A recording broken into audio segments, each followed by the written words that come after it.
सरेका बहुचर्चित ओवरब्रिज आज शहर की सबसे बड़ी जरूरत है, किंतु जिस प्रकार से सरेका ओवरब्रिज का निर्माण कार्य शुरू किया गया है वह आधी अधूरी तैयारी के बीच सरेका ओवरब्रिज बनाने का कार्य संबंधित विभाग के द्वारा शुरू किया गया, जिस कारण आज शहर की जनता को आने जाने में काफी कठिनाइयों का सामना करना पड़ रहा है। एक तरफ मशीनों में आ रही तकनीकी खराबी, तो वहीं जिम्मेदार विभागों के द्वारा जो समय सीमा में दिए गए कार्य को अभी तक पूरा नहीं किया गया। जबकि देखा जाए तो ओवरब्रिज निर्माण शुरू करने से पहले कुछ विभागों के द्वारा अपने शिफ्टिंग के कार्य नहीं करने की वजह से आज चल रहे और भी निर्माण कार्य में काफी कठिनाइयों का सामना करना पड़ रहा है, क्योंकि जिस प्रकार से बहुत सारे काम ओवरब्रिज निर्माण कार्य शुरू होने से पहले हो जाने थे वह कार्य आज तक नहीं हुए, जिस कारण और निर्माण कार्य कछुआ गति से चल रहा है। वह विभागों को पत्राचार कर शिफ्टिंग के लिए निवेदन भी किया जा रहा है, जिस कारण से यह लगता नहीं है कि यहाँ अभी और कुछ सालों तक सरेका में रेलवे क्रॉसिंग के पास ओवरब्रिज बनकर तैयार हो सके। आपको बता दें कि इस बहुचर्चित सरेखा रेलवे ओवरब्रिज के निर्माण को लेकर भले ही सत्ताधारी पार्टी के जनप्रतिनिधियों के द्वारा निर्माण कार्य का भूमि पूजन कर दिया गया, परंतु यह महज एक चुनावी लाभ लेने के लिए ही यह सब आडंबर जनप्रतिनिधियों के द्वारा किया गया है। यदि धरातल की बात करें तो ओवरब्रिज निर्माण करने से पहले जो प्रक्रियाएं संबंधित विभागों को पहले से ही कर लेनी थी, वह प्रक्रिया कुछ महीनों बाद भी अब तक नहीं हो पाई है, जिस कारण से आज चल रहे ओवरब्रिज निर्माण के कार्य में काफ़ी खलल उत्पन्न हो रही है। वहीं देखा जाए तो महज कुछ महीनों बीत जाने के बाद भी सरेका ओवरब्रिज को लेकर 1% भी कार्य धरातल पर दिखाई नहीं दे रहा है।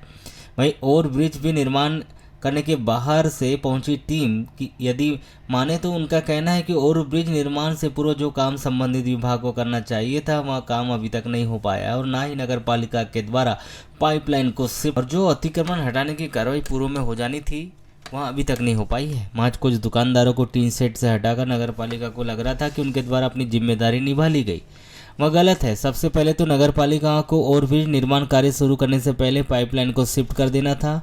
वहीं विद्युत विभाग के द्वारा भी विद्युत पोलों को शिफ्ट करना था, किंतु वहाँ भी कार्य ओवरब्रिज निर्माण कार्य शुरू होने के बाद ही प्रक्रिया में आया, जबकि यहाँ सभी काम पहले हो जाने चाहिए थे, किंतु महज औपचारिकता के लिए निर्माण कार्य का भूमि पूजन कर दिया गया। अब देखा जाए तो अब विभागों को पत्राचार कर उनसे अपील की जा रही है कि वह शिफ्टिंग के कार्य को यथाशीघ्र ही पूर्ण करे।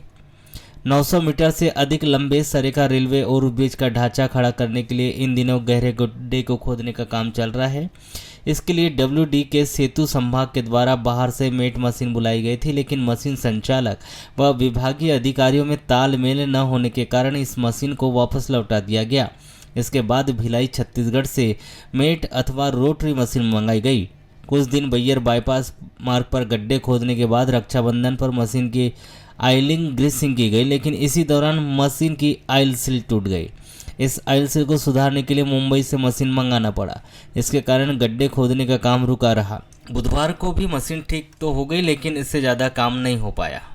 जानकारी के अनुसार सेतु संभाग ने नगरपालिका को पाइपलाइन हटाने के लिए कहा था, जिसके लिए नगरपालिका ने पहले 90 लाख का एस्टीमेट दिया था। इसके बाद एस्टीमेट करीब 3 करोड़ का हो गया। 2.31 लाख रुपए के नए एस्टीमेट का टेंडर अगस्त माह में जारी किया गया था। बुधवार 6 सितंबर को खुलने वाला है।